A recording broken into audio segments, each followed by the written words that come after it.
ஊருக்கெல்லாம் படி அளக்கிறவன் விவசாயி. ஆனா அவனுடைய பாடு புகைச்சலும் போராட்டமுமா தான் இருக்கு. புஞ்ச காட்டுல ஓயாம பாடுபடுறவன் முருகேசன். கொஞ்ச நேரம் கூட அவனுக்கு சும்மா உட்கார்ந்துருக்க முடியாது. அப்படிப்பட்டவன். காட்டு வேலையெல்லாம் அவன் பார்த்துக்கிட்டாலும் வீட்டு பொறுப்பு முழுக்க அவன் மனைவி சரஸ்வதி கையில தான்.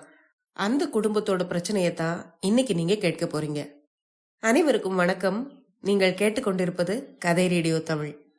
இன்னைக்கு நீங்க கேட்க போற சிறுகதையின் தலைப்பு கோழி கோவியும்.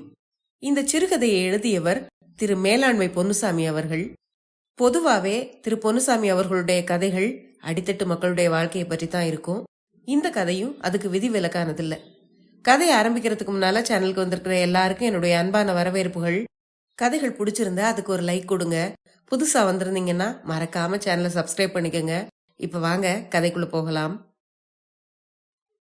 சாயங்கால பொழுது. வெயிலோட முகம் மாறி மஞ்சள் ஆகிக்கிட்டு இருந்தது. பொழுது சாய சாய சரஸ்வதிக்குள்ள திக்கு திக்குன்னு இருந்தது. மாறி வந்துருவானோங்கிற திகில் தான் அது.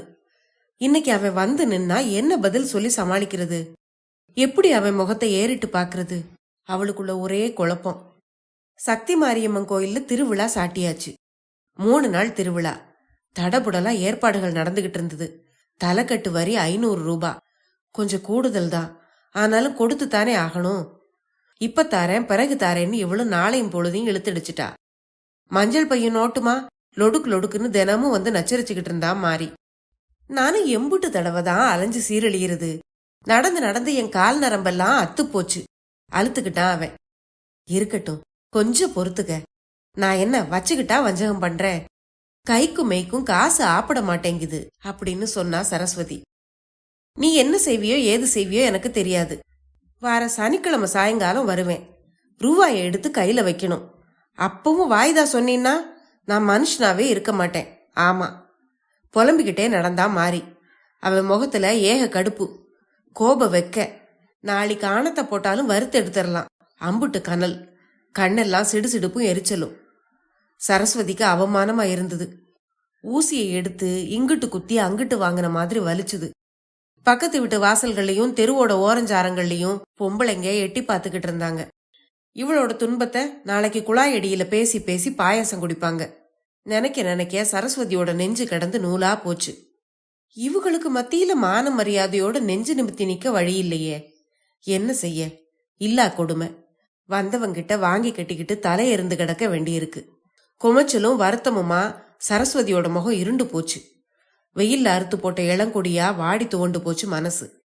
சாயங்கால வெயில் முற்றத்துல தயங்கி தயங்கி நிக்கவா போகட்டான்னு கேக்குற மாதிரி இருந்தது. மேல்வானத்து மேக விளிம்புல சூரியனுடைய தகதகப்பு தெரிஞ்சது. நீளவாக்குல படுத்து கிடக்கிற மேற்கு தொடர்ச்சி மலையோட முதுகுல சில இடங்கள்ல சாரல் மேகம் இருந்தது. அப்போ தெற்கு புஞ்சையிலிருந்து மேல் துண்டு வேஷ்டியுமா முருகேச வந்துகிட்டு இருந்தான். மக்காச்சோளம் விதைச்சு 3 நாள் ஆயிருச்சு. லேசா முளை வந்திருந்தது. அந்த முளைய கொத்தி இழுத்தா ஊனி வச்ச விதை வந்துருங்கிறது மயில்களுக்கு தெரிஞ்சிருக்கு.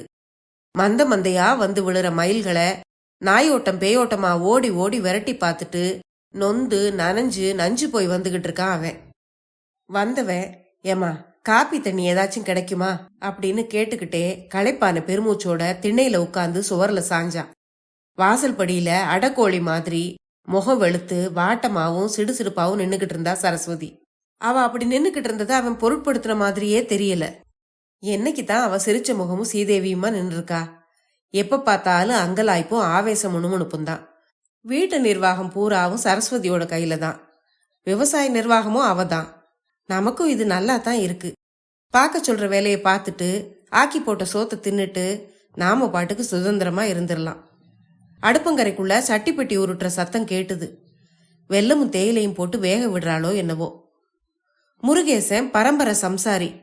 சும்மா உட்கார்ந்துருக்க அவனுக்கு மனசு சம்மதிக்காது. கையும் காலும் எதையாவது நோண்டிக்கிட்டே இருக்கும். அவ காப்பி போடுற நேரத்துல சும்மா இருக்க முடியாம அவன் எழுந்தான். கோழி கூட்டுக்குள்ள குனிஞ்சு பார்த்தான். உள்ள அட கிடக்கிற கோழி ரோமங்களை சிலிர்த்து தூக்கிக்கிட்டு உருன்னு நீளமா குரல் எழுப்புச்சு. விலகி கிடந்த முட்டைகளை அலகால நகர்த்தி உள்ள இழுத்து வச்சுது. வக்கிப்படப்புல கூளத்தை உருவி பசுமாட்டுக்கு போட்டான் முருகேசன். களனி பானையில கைய விட்டு கையால பரசி சோத்து பருக்கைகளை அள்ளி விறகு குவியல்கள்லையும் படப்பு மேலையும் நின்னுகிட்டு இருந்த கோழிகளை கூப்பிட்டு போட்டான். வீட்டுக்குள்ள போய் கம்பு தானியத்தை அள்ளிட்டு வந்து போட்டான். ரெக்கை அடிச்சுக்கிட்டு கோழிகள் வேகமா ஓடி வந்தது. சேவல்கள் பறந்து வந்தது. சின்ன குஞ்சுகள் வியா வியான்னு கத்திக்கிட்டு வந்தது. டம்ளர்ல ஆவி பறக்க சரஸ்வதி கொண்டு வந்து கொடுத்த டீயை குடிச்சான். மாறி வந்துட்டு போறானா அப்படின்னு கேட்டான்.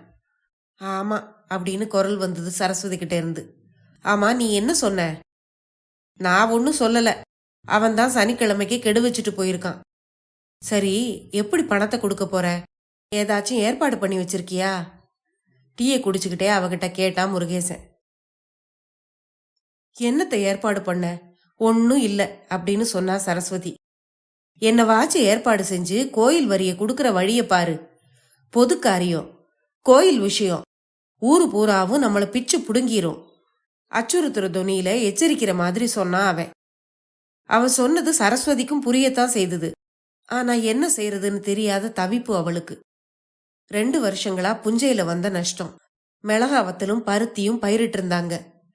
கடனை உடனே வாங்கி மருந்தடிச்சு யூரியா வாங்கி கொட்டி நோய் அடிச்சு பக்குவம் பார்த்தும் வெள்ளாம நாசமாகி போச்சு. விளைஞ்சு வந்த பருத்தி விலை இல்லாம போன கொடுமை. மண்ணை கட்டி மல்லு கட்டி உயிரை கொடுத்து ஊர் உலகத்துக்கெல்லாம் சோறு போடுற சம்சாரியோட பாடு கடன்பட்ட பாடுதான், வறுமைப்பட்ட பிழப்புதான். சனிக்கிழமை வந்து நிக்க போற மாரிக்கு என்ன பதில் சொல்ல? சரஸ்வதிக்குள்ள மன உளைச்சல். வாழ்வே மறிச்சுக்கிட்டு நிக்கிற மாதிரியான திகைப்பு. கொஞ்சம் கொஞ்சமா பகலோட வெளிச்சம் மங்கி மறைஞ்சது. சாரலுக்கு நடுவுல மேக இருட்டு பூமியை விழுங்கிக்கிட்டு இருந்தது. ராத்திரி சோத்துக்கு வழிய பாக்கணுமேங்கிற பெருமூச்சோட சரஸ்வதி உள்ள போனா. கோழிகளை கூட்டுக்குள்ள அடைக்கிற ஏற்பாட்டுல முருகேசன் இருந்தான். வீட்டுல இருந்த 300 ரூபாயை எடுத்து மடியில வச்சுக்கிட்டா சரஸ்வதி. மளிகை கடைக்கு போனா. அரிசி பருப்பு காய்கறிகளை வாங்கினா. மூத்த பயலுக்கும் இளைய மகளுக்கும் தின்பண்டமும் வாங்கினா. எல்லாம் பற்றுதான், கணக்குல எழுதிக்கங்க அப்படின்னு சொன்னா. கடைக்காரர் முகத்துல தயக்கமும் எரிச்சலும் தெரிஞ்சுது. பாக்கி ரொம்ப அதிகமா இருக்கு அப்படின்னு சொன்னாரு. இருக்கட்டும், சீக்கிரமே தந்துடுறேன் அப்படின்னு சொன்னா சரஸ்வதி. திருவிழாவுக்கு சரக்கு போடணும், ரூபா தேவைப்படுது, நீ கொஞ்சம் சீக்கிரமா தர்றதுக்கு வழிய பாரு அப்படின்னு சொன்னாரு அவரு. திருவிழாவுக்கு நீர் தான் சரக்கு தரணும், நான் திருவிழாவுக்கு பின்னாடிதான் ரூபா தருவேன் அப்படின்னு சொன்னா சரஸ்வதி. நான் என்ன சொல்லுதேன், நீ என்ன சொல்லிக்கிட்டு இருக்க? ஆமா ஆமா, நீரு சோத்துக்கு உப்பு இல்லைன்னு சொல்லுதீரு, நான் நடக்கிறத சொல்லுதேன். கடைக்காரர் முக்கி மோனங்க சரஸ்வதி பெட்டியோட வீட்டுக்கு திரும்பினா. வழியில கொத்தனார் வீடு இருந்தது. 300 ரூபாய அவர்கிட்ட கொடுத்தா. சுண்ணாம்பு வாங்கி வீட்டை வெள்ளையடிச்சு தர வேண்டியது உங்க பொறுப்பு அப்படின்னு தாட்டியம்மா உரிமையோட சொன்னா அவ. அடுத்ததா கறிக்கடை ராக்கு கிட்ட போய் நின்னா. திருவிழாவுக்கு கடா இருக்கிறீரா அப்படின்னு கேட்டா. 5 கடா அறுக்க போறேன், எல்லாம் கீழ்காட்டு கடா, அருமையான உருப்படிக அப்படின்னு சொன்னா ராக்கு. எனக்கு 1 கிலோ கறியும் 1 தலை கால் குடலும் வேணும், சிட்டையில குறிச்சு வச்சுக்கோங்க அப்படின்னு சொன்னா. குறிச்சுக்கிறேன், ஆனா ரூவா அப்படின்னு கேட்டா ராக்கு. இப்பவே முன்கூட்டி வேணுமாக்கும் அப்படின்னு கேட்டா சரஸ்வதி. இழுத்தடிக்காம பொங்கல் கழிஞ்ச உடனே தந்தா போதும் அப்படின்னு ராக்கு சொன்னா. அப்ப சரி அப்படின்னு வீட்டுக்கு திரும்பினா சரஸ்வதி. திருவிழா சாட்டினதுல இருந்து ஊரே சுதாரிப்பா இருக்கு. ஊர் கூடி திருவிழாவை கொண்டாடுற மகிழ்ச்சி. வருஷம் பூராவும் மழையோடையும் வெயிலோடையும் மாரடிச்சு பாடுபடுற ஜனத்துக்கு இது ஒரு சின்ன பூரிப்பு. மனசுக்கு சார்ஜ் ஏத்திக்கிற மாதிரி ஒரு உல்லாச கொண்டாட்டம். சாமி இருக்கோ இல்லையோ, சம்சாரிக்கு இந்த கொண்டாட்டம் கட்டாயம் வேணும். வீடு வெள்ளையடிக்கிறது, வீட்டை கழுவி விடுறது, கோயில அலங்கரிக்கிறதுன்னு மும்முரமா வேலை செய்வாங்க. மைக் செட் ஏற்பாடு, மேளதாள ஏற்பாடு, இன்னிசை கச்சேரி ஏற்பாடுன்னு விழாக்குழுவோட வேலைகள் ஒரு பக்கம். மொத்தத்துல ஊரே ரெக்க கட்டி பறக்கிற மாதிரி இருக்கு. சரஸ்வதிக்குள்ள மட்டும் ரெக்க ஒடிஞ்ச மாதிரி ஒரு சோர்வு, அயற்சி. கோயில் வரிக்கும் புது துணிமணிக்கும் என்ன செய்யங்கிற கவலை. மத்த எல்லாத்துக்கும் தயார் பண்ணியாச்சு. இந்த 2 செலவுகளை மட்டும் எப்படி சமாளிக்க? அவளுக்குள்ள மலைப்பா இருந்தது. மலையே மறிச்சுக்கிட்டு நிக்கிற மாதிரி திகைப்பா இருந்தது. எப்படியும் 2000ஆவது வேணுமே அப்படின்னு வருத்தத்தோட கணக்கு போட்டுக்கிட்டு இருந்தா. கூடையில சாமான்களோட அடுப்பங்கரைக்குள்ள நுழைஞ்சப்போ விசாரிச்சான் முருகேசன். என்ன, எல்லாத்துக்கும் ஏற்பாடு பண்ணிட்டியா அப்படின்னு கேட்டான். எதுக்கு அப்படின்னு மறிச்சு கேட்டா சரஸ்வதி. அதான் திருவிழா செலவுக்கு. இன்னும் இல்ல, கோயில் வரைக்கும் புது துணிமணிக்கும் 2000ஆவது வேணும். ஆமா, அந்த 2000த்துக்கு எங்க போக? அதான் தெரியல, வழி புரியாம கண்ணு மொழி பிதுங்கி போய் நிக்க. முருகேசனோட உதட்டுல ஒரு ஏளன சிரிப்பு, கண்ணுல இகழ்ச்சியும் எகத்தாளமும் தெரிஞ்சுது. பொட்டச்சி நாட்டாம பண்ணுனா வீட்டோட லட்சணம் இப்படித்தான் இருக்கும் அப்படின்னு சொல்லாம சொல்ற மாதிரி இருந்தது அவனுடைய சிரிப்பு. அந்த சிரிப்போட அர்த்தம் சரஸ்வதிக்கு புரிஞ்சுது.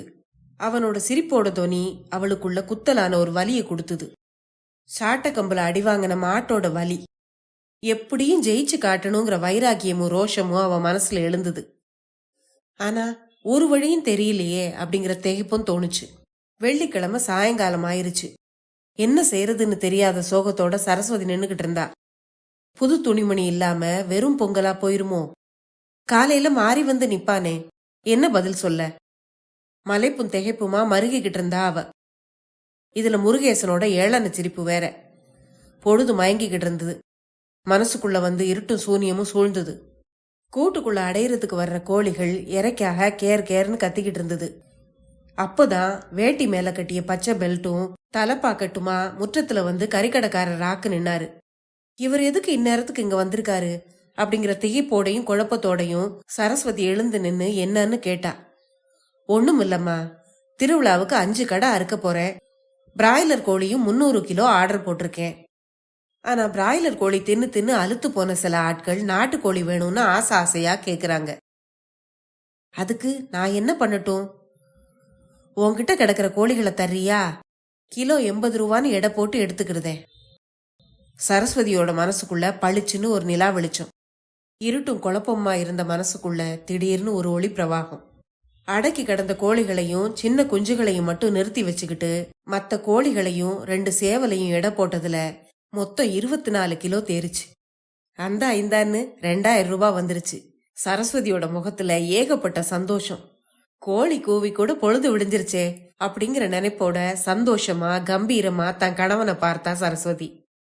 அவளோட பார்வை பொட்டச்சி நாட்டாமையில சக்தி மாரியம்மன் கோயில் பொங்கல் கொண்டாட்டம் என்ன குறைஞ்சு போச்சு அப்படின்னு கேக்குற மாதிரி இருந்தது. கதை முடிவடைந்தது. இந்த கதையை பற்றி உங்களுடைய கருத்துக்களை மறக்காம கமெண்ட்ல சொல்லுங்க. இந்த கதையை போலவே இன்னும் 10க்கு மேற்பட்ட மேலாண்மை பொன்னுசாமி அவர்களுடைய கதைகள் நம்முடைய சேனல்ல இருக்கு. அந்த கதைகளையும் நீங்க கேட்டு பாருங்க. அடுத்த பதிவுல இன்னொரு சுவாரஸ்யமான கதையுடன் சந்திப்போம். நன்றி.